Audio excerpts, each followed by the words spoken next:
Greetings, fans or friends of Rauta.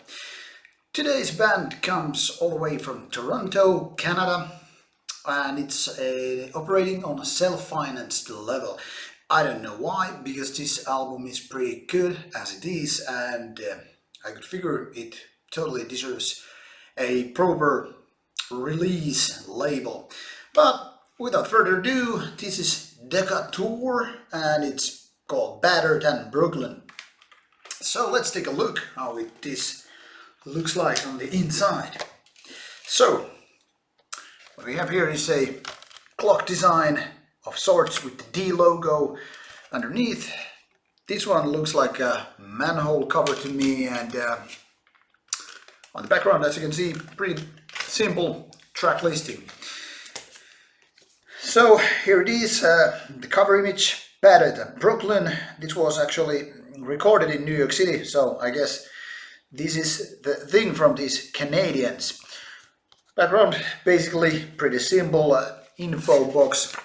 And inside the booklet we have, I could describe this like handwritten lyrics, so you cannot probably figure much out.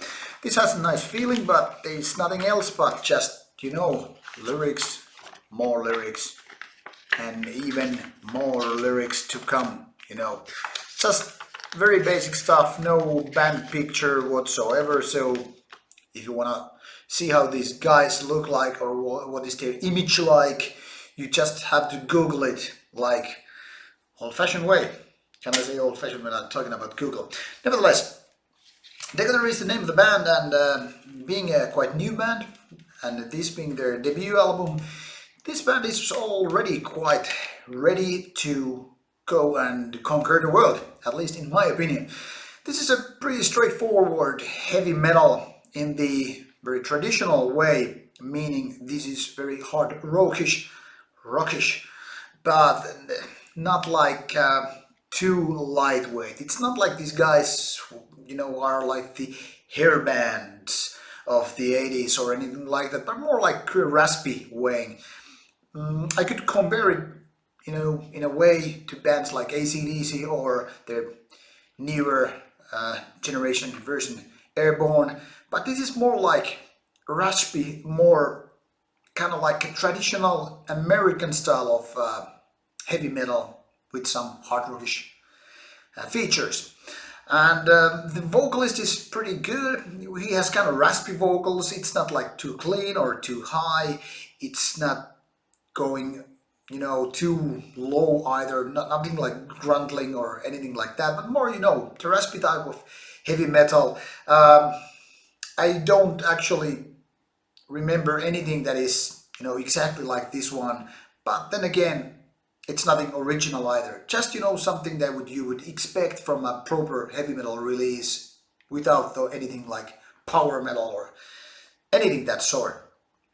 Music-wise, this is very riff-driven album, meaning it is, leaning on those guitars, which, act as the very solid rock, so to speak, underneath, and all the songs are pretty well written. They're not like instant classics or anything, the type of songs like, the Metallica's Sad But True or Enter Sandman.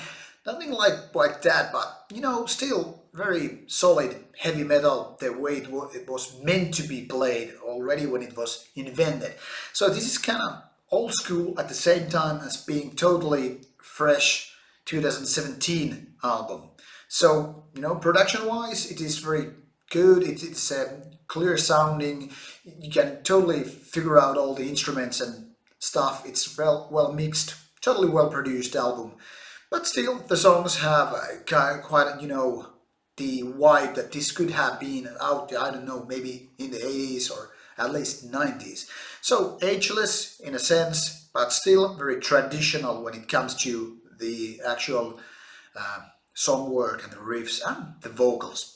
There are no weak links per se on the album, if not even those instant classics either.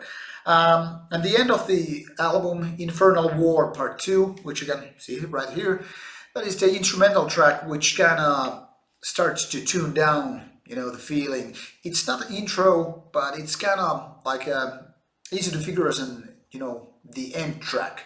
So all in all, this album builds nicely and it ends nicely, and there is nothing you would like to basically skip if you're into this kind of heavy metal in the first place. So, in my opinion, Better Than Brooklyn is definitely a nice album. It probably needs some time to, you know, get into your mind, so to speak, but I still have no doubts that this is the type of album that you will remember like 20 years from now. Nevertheless, this is an album that you can easily take into your CD player in your car while driving, because this will give you a good mood and fit for your beer drinking barbecue evenings very well. So, if you're into heavy metal, check this bad boy out, and hope you like it.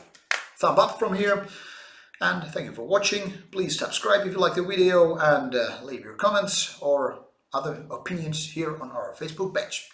This is all from Rauta this time. See ya next time. Bye.